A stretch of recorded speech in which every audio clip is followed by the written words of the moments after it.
Let's solve one beautiful math question in the easiest way. Ready? But before we start, try this question in your mind. You got it? Now, what's the easiest method to solve it so that you will never lose here again? We have given 5 plus 1 into 6 minus 1. Here we are going to use Bodmar's rule to solve this.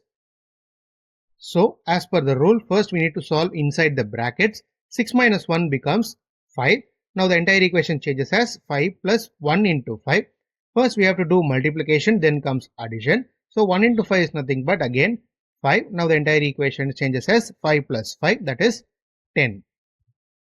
Therefore, the solution of 5 plus 1 into 6 minus 1 is 10. Hope you guys understood this concept and enjoyed my video.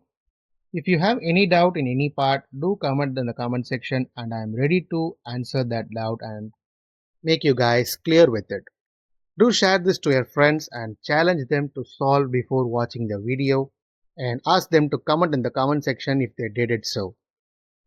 Thank you friends. Do subscribe my channel for more interesting videos like this and we will meet in a new video soon.